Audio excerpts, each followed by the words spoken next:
साथियों, इस वक्त हम दिल्ली में हैं और आप ये सोच रहे होंगे पिछले 2 दिन से जम्मू कश्मीर की खबर नहीं आ रही है, दिल्ली की खबरें दिखा रहे हैं। और जो शख्सियत इस वक्त हमारे साथ हैं, आपने ये हमेशा सुना होगा कि बहुजन समाज के लोग जब राजनीति की ओर जाते हैं, राजनीति में जाते ही वो सबसे पहले बहुजन बोर्ड को बेचने का काम करते हैं, बहुजनों की दलाली करते हैं। लेकिन एक ऐसा शख्स हरजिंदर पाल गौतम जो हमारे साथ हैं, जिन्होंने मंत्री पद को ठोकर मारी और बहुजन समाज को चुना, ये चर्चा में खबरें रही, आज भी चर्चा में है।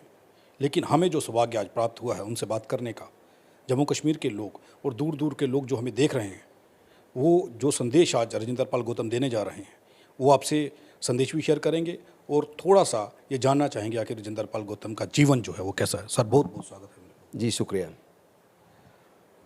हरजिंदर पाल गौतम जी, मुझे ये बताएं, राजनीतिक सफ़र जब शुरू हुआ, क्या सोच कर के सफ़र शुरू किया था? कभी लगा था कि मंत्री पद जब मिले और मैं ठोकर मार दूंगा? पहली बात तो मैंने कभी राजनीति में आने का सोचा नहीं था। मैं छोटी उम्र से ही सामाजिक मिशन मूवमेंट में मैंने काम किया है। 82 में मैं 9th क्लास में पढ़ता था। मैं तब से समाज के। अगर आप भी चाहते हैं कि RTI India news Bahujan Samaj की ऐसे ही आवाज़ उठाता रहे और वो बंद न हो, तो आप हर माह अपने 50 रुपये से योगदान देकर आरटीआई इंडिया न्यूज़ को बंद होने से बचा सकते हैं। अपना योगदान दें। कामों में हमेशा पार्टिसिपेट किया। बच्चों को जब हम स्कूल करने के बाद कॉलेज में पढ़ते थे तो बच्चों को फ्री पढ़ाते थे। 450 बच्चे रोज़ आते थे पढ़ने। 4 पीरियड लगते थे। लोगों ने 22 कमरे हमें मुफ्त में दे रखे थे। और वहाँ से करते करते फिर बाबा साहेब के बनाए समता सैनिक दल से जुड़े एक छोटे सिपाही के तौर पे। फिर धीरे धीरे आगे बढ़ते हुए उसके राष्ट्रीय प्रधान महासचिव के पद तक पहुँचे। और कभी ये नहीं सोचा था कि मैं राजनीति में जाऊँगा। लेकिन मैं डॉक्टर बाबा साहेब अम्बेडकर की विचारधारा से इस हद तक प्रभावित रहा हूँ कि मुझे उनके विचार से अलग कुछ और सूझता नहीं था। बाई चांस अचानक 2014 में नवंबर में मुझे आम आदमी पार्टी के लोगों ने संपर्क किया और उन्होंने कहा भी आप वहाँ आंदोलन कर रहे हो अपने समाज के हक अधिकार का, और ये पार्टी भी आंदोलन से निकली, आप यहाँ आइए, ज्वाइन कीजिए, आप जैसे लोगों को आना चाहिए।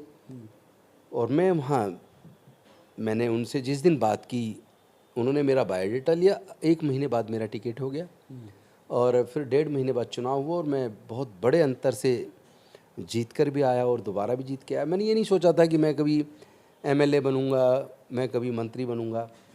लेकिन एमएलए बनने के 2.5 साल बाद करीब मुझे मंत्री बनने का भी मौका मिला और मंत्री के तौर पर कुछ ऐतिहासिक अपने बहुजन समाज के लोगों के लिए काम करने का भी मौका मिला। यहाँ से सफ़र शुरू हुआ, राजनीतिक सफ़र। लेकिन बहुत जल्द लगा कि राजनीति में अगर आप मंत्री की कुर्सी पर हैं तो आपकी कुछ सीमाएं होती हैं। सवाल करने का अधिकार एमएलएज को होता है, एमपीज को होता है, मंत्री का काम जवाब देना होता है। और उन सीमाओं में बंध के कई बार फील होता था कि जो बात खुल के समाज के हक अधिकार की जो लड़ाई तेज करनी चाहिए, उसमें कहीं ना कहीं उतनी तेज़ी नहीं आ पा रही। और फिर जो हम करना चाहते हैं समाज के लिए, वो भी एक सीमित दायरे में ही कर पा रहे हैं। और इस बीच जो बाबा साहब का सपना था भारत को बौद्धमय बनाने का, चूँकि हमारे पूर्वज बौद्ध थे, भारत का इतिहास गवाह है। सम्राट अशोक के टाइम पे म्यांमार से लेकर आधे ईरान तक पूरा भारत बौद्धमय था। और जहाँ भी खुदाई होती है, म्यांमार से लेके मिडिल ईस्ट तक, हर जगह केवल बुद्ध निकलते हैं। भारत में 2200 से के आसपास गुफाएं हैं, जिनमें 2000 से ज़्यादा गुफाओं में केवल बुद्ध दिखते हैं। और मैं हिस्ट्री का स्टूडेंट रहा हूँ, तो मुझे इतना तो अध्ययन करने के बाद समझ आ गया कि पूरा भारत बौद्ध था। और हम इतनी महान संस्कृति को मानने वाले हमारे पूर्वज रहे हैं।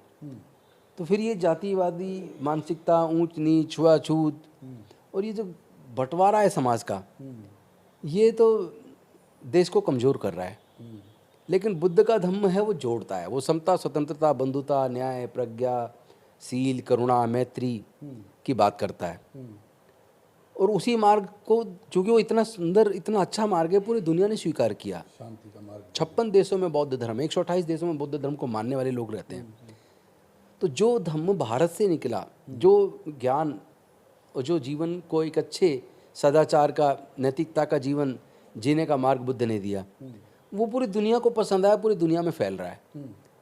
भारत से निकला और पूरी दुनिया में फैल रहा है।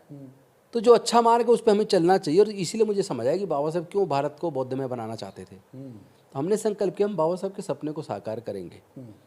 और जी, इसमें है मैं ये पूछना चाहता हूँ कि आम आदमी पार्टी भगत सिंह का और बाबा साहेब भीमराव अंबेडकर का फोटो लेकर के चलती है। राजनीति जो हो रही है आम आदमी पार्टी की इसी नाम पर हो रही है। आप जब पार्टी के अंदर गए, बाहर का मखोटा क्या था और अंदर के हालात क्या थे जो आपने देखे, और उसके बाद आप पार्टी को छोड़ देते हैं मंत्री पद मिलने के बाद? देखिए, मैं जहाँ तक समझ पाया हूँ, हर व्यक्ति को पहले तो ये समझने की ज़रूरत है कि हम आज जो भी कुछ हैं वो किसी की भीख नहीं है। ये डॉक्टर बाबा साहेब अम्बेडकर की कुर्बानी की वजह से मिला है।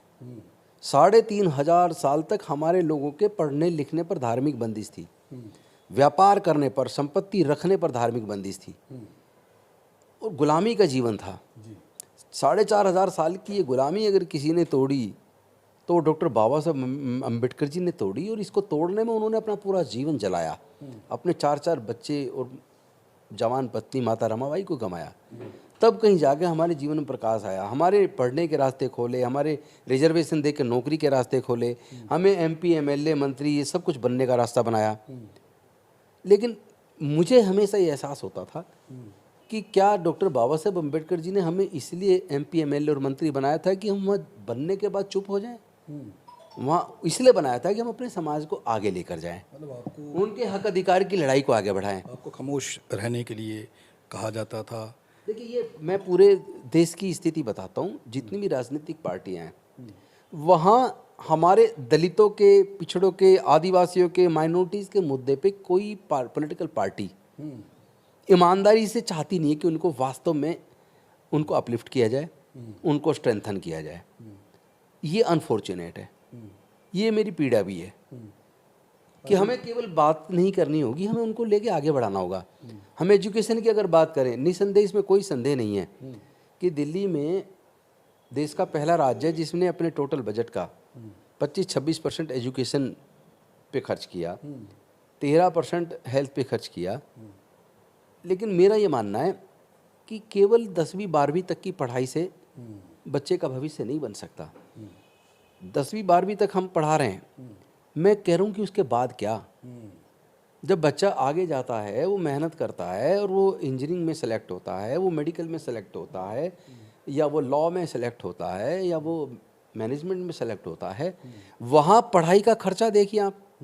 सरकारी कॉलेज में, पूरे देश के सरकारी कॉलेजों की मैंने फीस देखी है, इंजीनियरिंग कॉलेज की, मेडिकल कॉलेज की, लॉ कॉलेज की, कई लाख रुपए एक साल का खर्च है।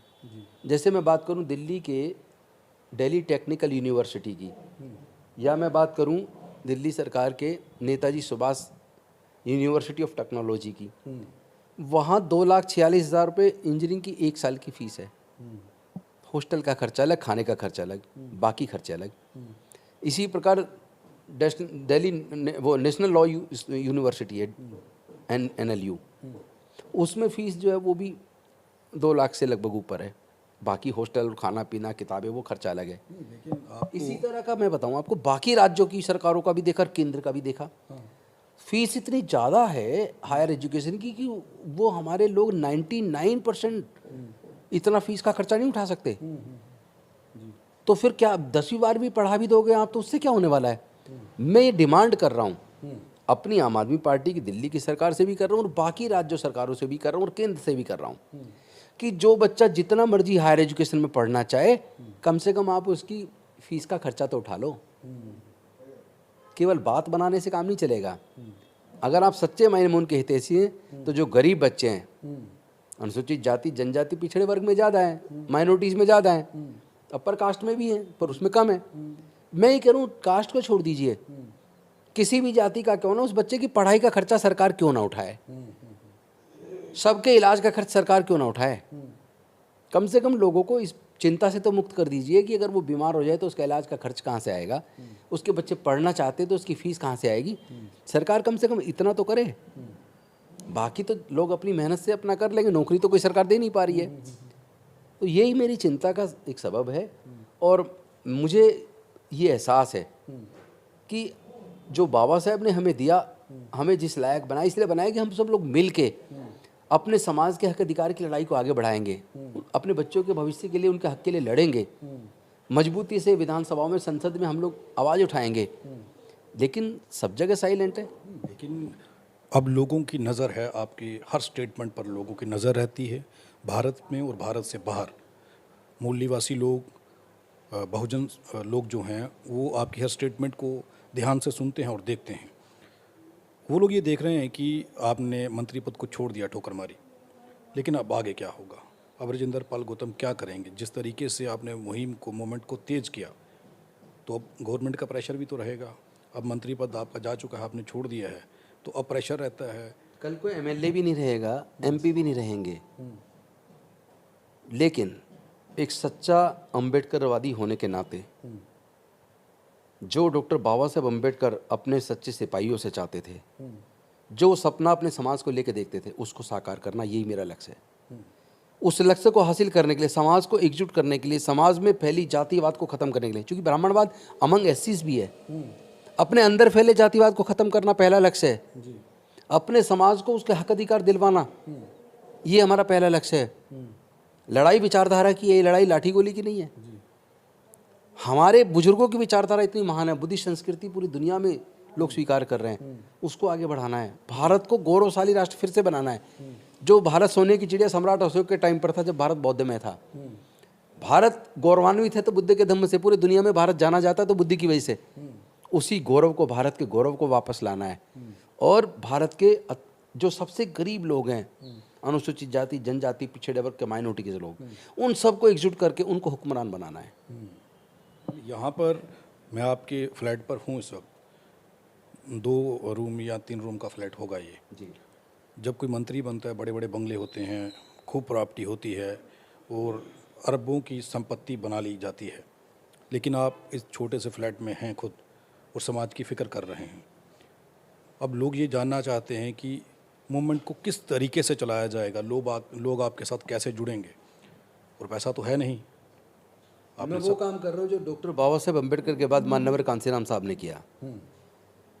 मैं वही करके पूरे देश में बहुजन समाज को जोड़ूंगा। मुझे अपने लिए कुछ चाहिए ही नहीं। और रही बात इसकी, ये 3 कमरों का मकान है, 2 कमरों का मकान है, आदमी एक कमरे में सोता है और एक ही बिस्तर पे सोता है।